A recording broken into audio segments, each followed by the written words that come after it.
Yo, what's up guys? Chase Revelo. I'm pumped to come at you guys again with another dope video. In this one, we're going to be breaking down some college tennis, Max Basing of Stanford versus Andy Nguyen of UC Irvine. I don't know how to pronounce that, Nguyen. I don't know how to fucking pronounce that, but we're going to get straight into it. And yeah, guys, if you're not familiar with who I am, my name is Chase Revelo. I played D1 tennis and I coached at IMG Academy where I was mentored by Nick Bollettieri. And I was also mentored by Rick Macy when I was a director at the Rick Macy Tennis Academy. And yeah, I work with players such as Lulu Sun, who's currently about 40 in the world right now on the WTA Tour. So yeah, guys, subscribe to the channel if you're new here and let's get into it. Look at his crazy shoulder, elbow angle. Crazy shoulder, elbow angle. Your serve probably has your shoulders looking like this. Get it angled more up. Let's cross court. Let's cross again. Finds the forehand. Let's cross again. See what he doesn't do here. Maybe get into a little wider stance. Get this left foot farther away from your body. Will give you a little bit more leverage when you push from the ground to turn your hips a little faster as well.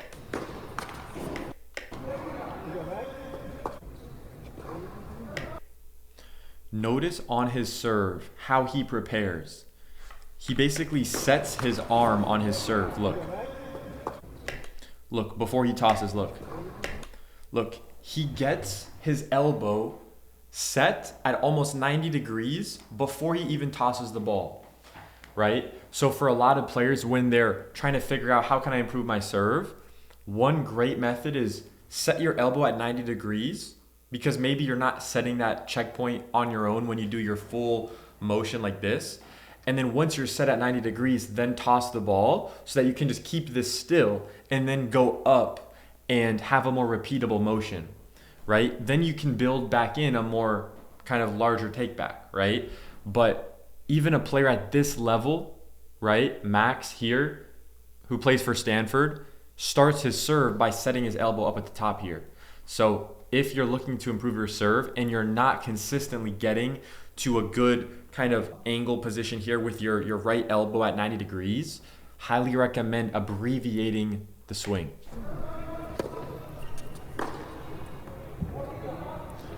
Notice though how he was trying to find his forehand there. That was a good move to try to find the forehand. And at the college tennis level, players are going to find their forehand on returns when possible. Good deep return. Ball's got to go across.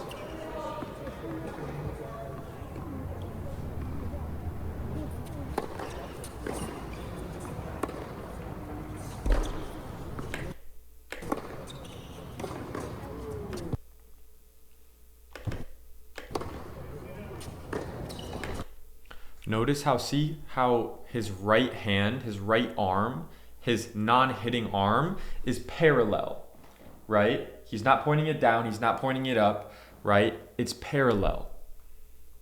You could argue maybe he could stay a little bit more turned, but his left arm, his left elbow's bent a little bit, his hitting elbow's bent, his racket stays on the hitting side, right? For him, it's his left side. And when he goes forward, he just goes forward from here. Right? He just goes forward from there. He's not taking the racket back over here behind the hitting side, which is what you see a lot of times on the WTA Tour, right? So if you're looking at trying to find like what the best technique is, oftentimes you're going to want to look on the men's side of the tour. The women now are adapting and doing the better techniques, but it's still very prevalent on the women's side of the tour. So try to model your technique more so after the men.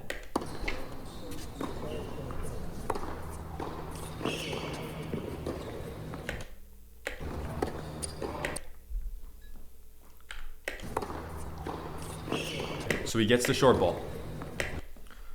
Can I hit a winner inside out here with the forehand? Can I do that? If I can, go for that. If not, go inside in and follow it into net. He goes inside in. It's a good shot there.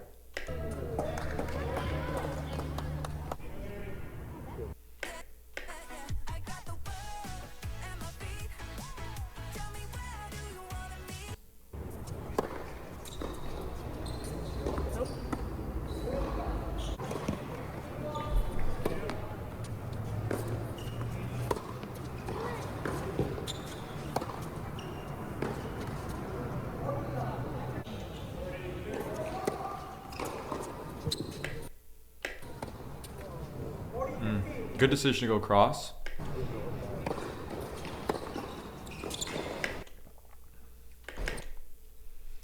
Down the line. Yep.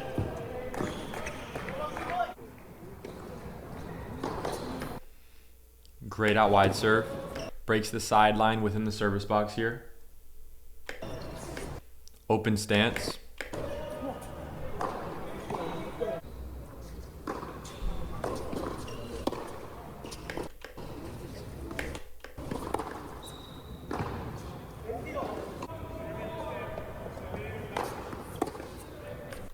I like his adjustment steps after that serve.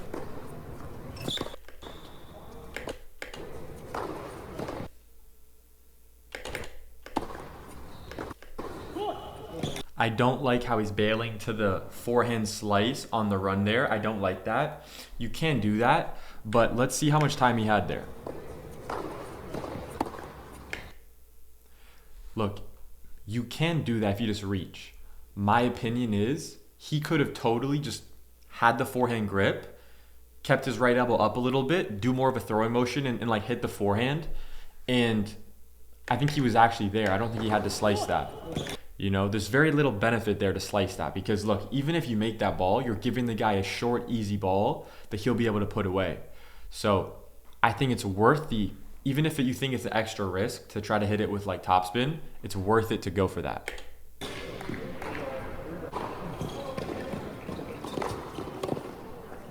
Good out wide serve. The out wide serves should be the foundation of your game, guys. Good things happen with the out wide serves. Notice the short ball is giving the opponent the opportunity to take control. The one thing that you can change and start training is being able to keep consistent depth. If you're not training that with specific zones, you're fucking up right now. I like the open stance there. It's very good. That's why that guy can hit the ball back deep.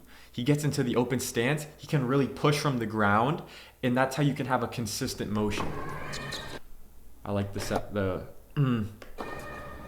ooh, change direction there. Interesting. Good open stance. Yeah. That's a good example of when going body can pay off, right? If your opponent maybe doesn't have the best adjustment steps, right? Maybe you can surprise them and rip one straight to their body when they're on the run. It's going to make them have to take a lot of really fine steps that they're probably not going to do effectively, right? So if you're playing someone who's really good at moving left and right, maybe experiment with ripping some to their body. See how their adjustment steps are in more of a stationary environment.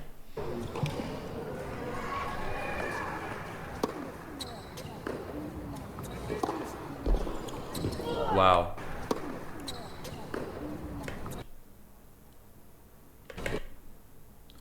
Look how much he pushes from the ground. You see how he's like jumping here? He's pushing from the ground so much when he's rotating as well that he elevates his body. So a lot of coaches don't really coach to push from the ground, which I think is a big mistake. You need to coach your players to push their legs into the ground to generate force from the ground. And then yes, make sure they're balanced, make sure they're doing it in a controlled way. But especially when they're developing, you want them to develop that explosiveness. You want them to develop that pop from the ground, right? So if your coaches aren't instructing you to push your legs from the ground, I highly recommend trying that on your ground strokes and do that as a way to initiate your stroke. Like before the racket starts to move, push your legs into the ground, then turn your hips, and then let the racket come more forward.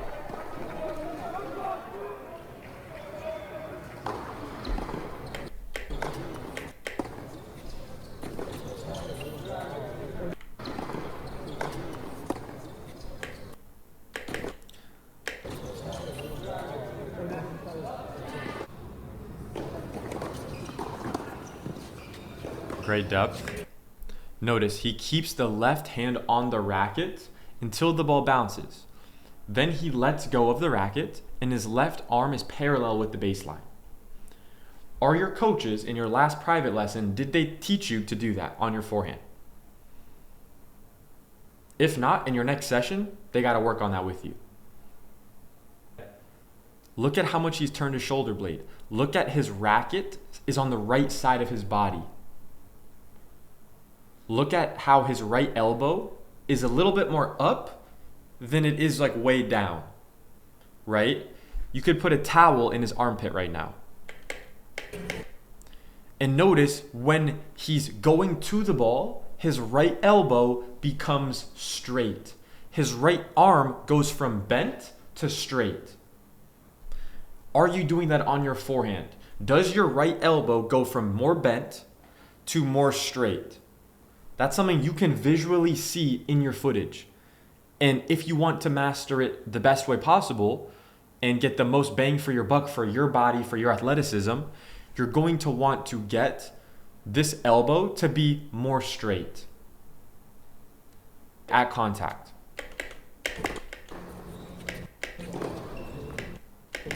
Good open stance there.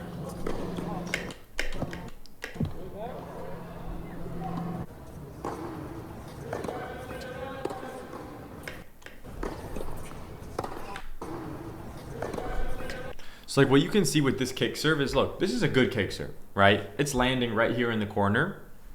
It's really good.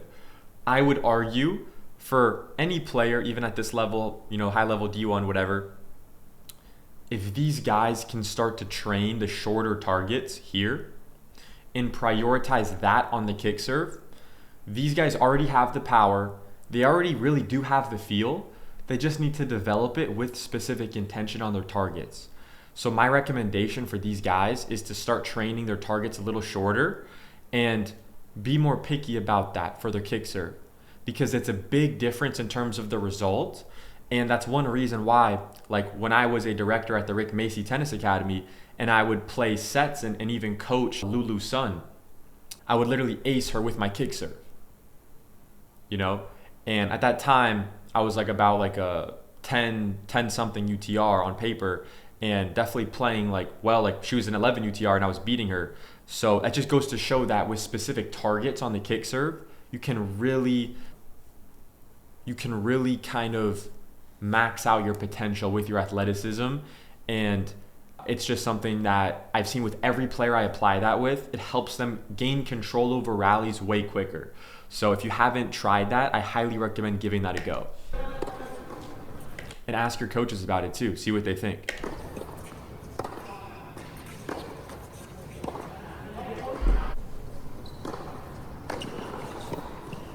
Great slice serve there. Broke the sideline within the service box. Really good.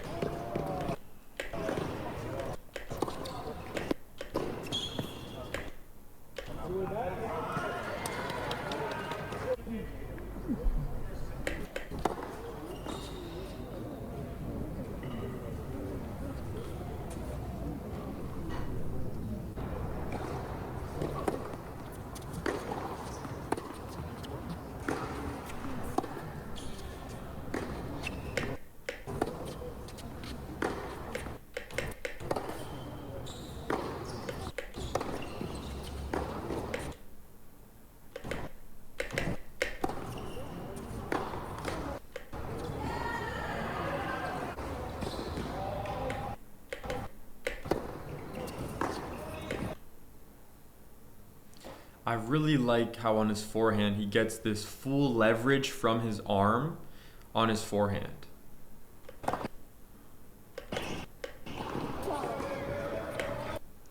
Notice how he decides to go open stance here. In this scenario, in your last match, would you have gone open stance here? Maybe yes, but maybe not. Take a look. Take a look.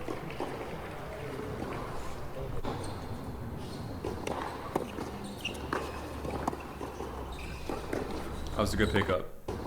Look at this pickup on the backhand. Look how abbreviated it is. Look, you see that? He hits it to his backhand. He just turns, gets his racket all the way back, gets his elbows almost fully straight, pointing the tip of the racket to the back fence. so that all he has to do is when he tells his brain, I'm going to go forward to the ball, now I can just pull the trigger and go from back to front. I can just go from turn to go forward, right? What most people do is the ball bounces and then they have to go, oh, I want to hit. Now I have to go back and now I have to go forward. That's called shitty timing. That's called you're not going to make the ball. Improve your timing, take the racket back earlier, get your racket set.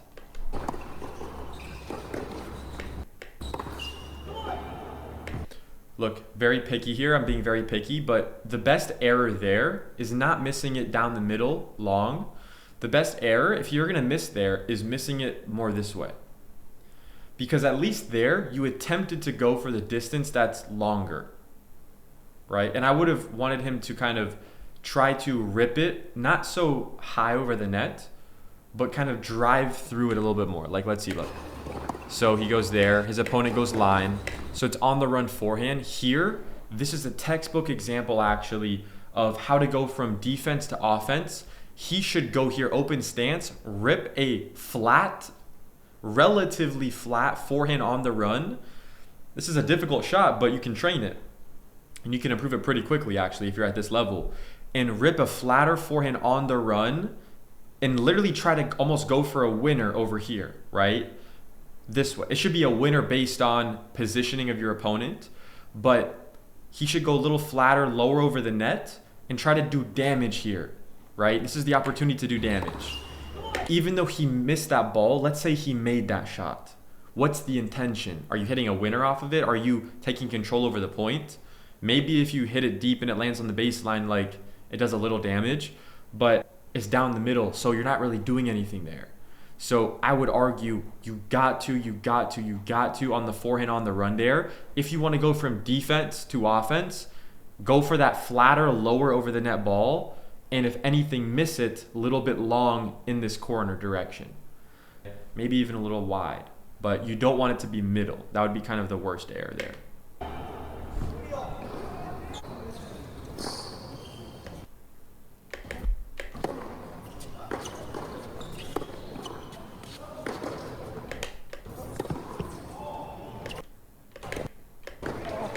Yep. He should have come into net there. Why is he not at the net? Why is he not at the net? He hit a winner. Unreturned at least. But still, think about it, right? It's like you should hit that and you got to come into net. Because what if the opponent got that back? You would have been toast.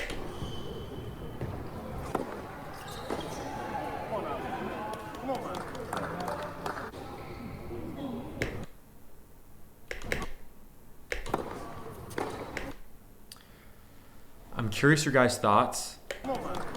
I think this guy here, Max, would have a better serve if he switched or at least experimented with either a pinpoint or a more narrow platform. Notice when he tosses and when he's going up, he hits a really good serve, right? He's got a good serve. But you can see how all of his weight is on his left leg here, right? It's not necessarily a bad thing, and wow, this is really textbook pronation here from the upper body component. This is like really, really high level shit here. But I think for his size and for like his mechanics, I would, if I was his coach, I would experiment with that and see if his serve is maybe a bottleneck, if his serve is doing its job and he's winning everything and all that, cool, maybe don't touch it, right? But in the off season, maybe experiment with that. I'd be very curious to see the results there, because it just looks like his body could be more athletic from the lower body on his serve, in my opinion.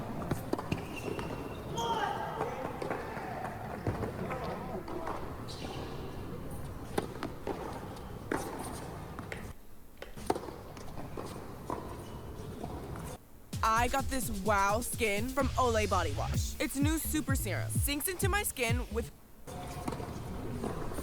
So this guy just fucked up here. Look, he gets the short ball.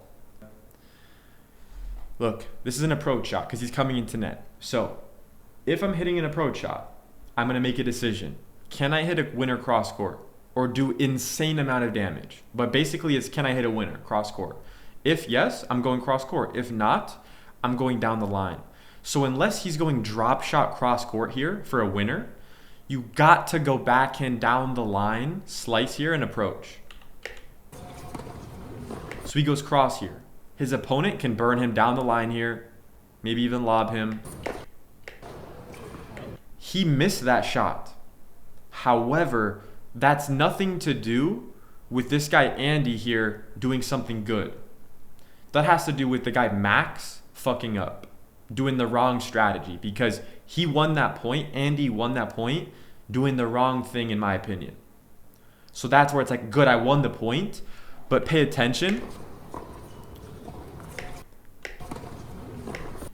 Like, think about it. You're not making a move, right? If I'm a Max, I would go into an open stance here, get my body weight going forward, and rip down the line. That's what I would do. And even if you go close stance, you still got to rip down the line. This is such an error to go cross court here. Such an error. You know, it's such an error, in my opinion, at least, unless you go lob. But yeah, so think about that. He should have gone line there. So also, on his approach, on Andy's approach, he should have gone down the line on that slice. Great out wide serve there. Wow.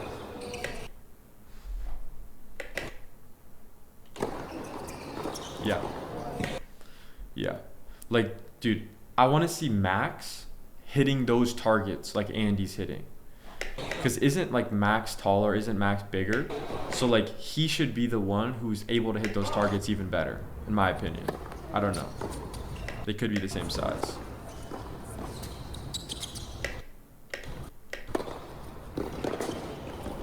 Again. So look, this is like it's like he doesn't really know the strategy of like what to do in these scenarios, right? So here he goes, swing volley. Notice how he hit the swing volley. Andy hit the swing volley at chest and shoulder height. He came in. Now, in this scenario, Max should pass him down the line. Max should pass him down the line. Notice, he just made that same mistake on the point before, or the one before that, right? So that's a theme. That's a theme. It's like he doesn't know where to go in those scenarios.